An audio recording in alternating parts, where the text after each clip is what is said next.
हिंगोलीच्या संत नामदेव कवयत मार्केटमध्ये जे आहे त्या हळदीची मोठ्या प्रमाणात आवक झालेली आहे। आपण जर बघत असाल तर मी त्याच मार्केटमध्ये आहे। या मार्केटमध्ये भल्या मोठ्या हळदीचे ढिगारे लागले आहेत। शेकडो शेतकरी जे आहेत ते आपली हळद घेऊन ह्या मार्केटमध्ये दाखल झालेले आहेत आणि याच मार्केटमध्ये मागच्या काही दिवसापेक्षा आता हळदीचे भाव पडल्याचंही बोललं जात आहे। जवळपास 1000 ते 1200 रुपयाने हळदीचे भाव उतरल्याचं बोललं जात आहे आणि याच शेतकऱ्यांनी जे आहे ते हळदीचे भाव पडत असण्यात मार्केटमध्ये आपली हळद घेऊन येण्यासाठी गर्दी केलेली आहे। मोठ्या प्रमाणात मार्केटमध्ये हळद दाखल झालेली आहे।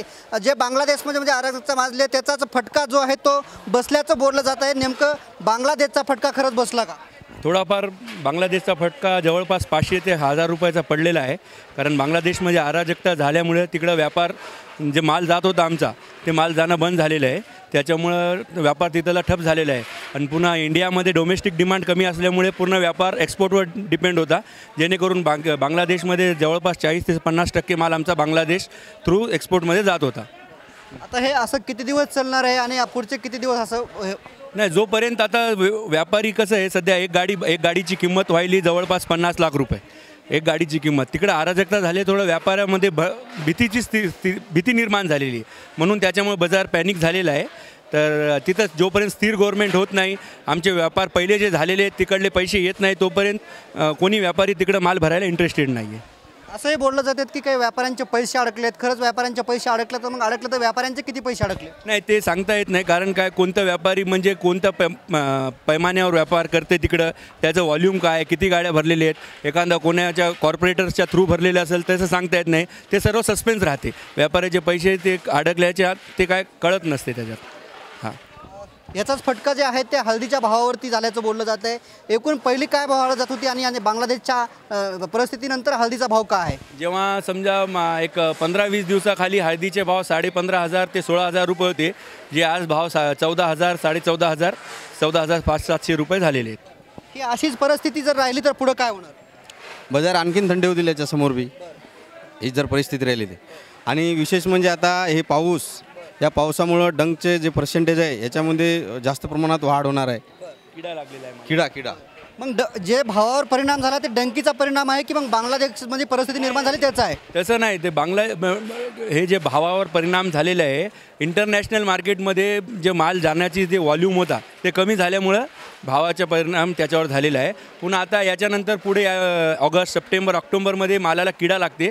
किडा लागलेला माल येते चालू होते, त्याच्या कारण पण थोडे मालामध्ये भाव कमी होतात। पण जे चांगले माल आहेत, जे डिमांड आहेत त्या मालामध्ये ओरिजिनलमध्ये 1000 ते 1500 रुपये कमी झालेले आहेत।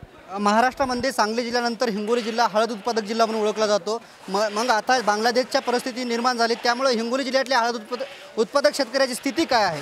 हे बघा, आता महाराष्ट्रामध्ये जे सांगली नावाला राहिलेलं आहे, ओरिजिनल डिमांड सेंटर म्हणजे हिंगोली, नांदेड, वसमत, हे जे जवळपास इंडियाचा 50% सप्लाय या सेंटरवरून होती। महाराष्ट्राचे हे 3 सेंटर जे आहेत, वाशिम झालं, रिसोड, हिंगोली, वसमत, नांदेड, इथून 50% जवळपास सप्लाय ऑल ओव्हर इंडियाचा ह्या भागातूनच होतो। बाकी जर समजा सांगलीपेक्षा जास्त सप्लाय होते आमच्याकडं। आता काही आपल्या हिंगोली जिल्ह्यातल्या गाड्या तिकडे अडकलेल्या आहेत का? नाही, ते मी पहिलेच तुम्हाला सांगितलं की ते व्यापार सस्पेन्स राहते। असं कोणाचा व्यापार काय ते कळत नसते आणि आपलं पण विचारणं योग्य नाही अशा परिस्थितीमध्ये।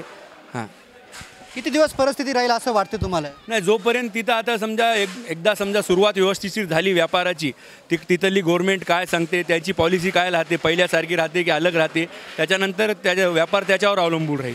निश्चितच हे सर्व हळद उत्पादक शेतकरी होते। जोपर्यंत बांगलादेशमधली परिस्थिती नियंत्रणात येत नाही तोपर्यंत अशीच परिस्थिती राहणार असल्याचं हळद उत्पादक शेतकऱ्यांनी सांगितलं आहे। जे काय हळदीचे भाव पडलेले आहेत ते जे काय बांगलादेशमध्ये परिस्थिती निर्माण झाली आहे त्यामुळे हळद उत्पादक शेतकऱ्यांना हे आता फटका बसल्याचं आपल्याला पाहायला मिळत आहे। कॅमेरामॅन ज्ञानेश्वर वानखेडेसह मी रमेश चेंडके, TV9 मराठी, हिंगोली।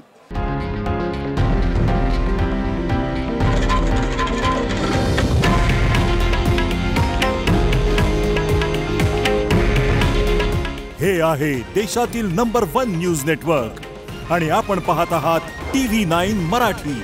काळजी तुमची, हित महाराष्ट्राचं।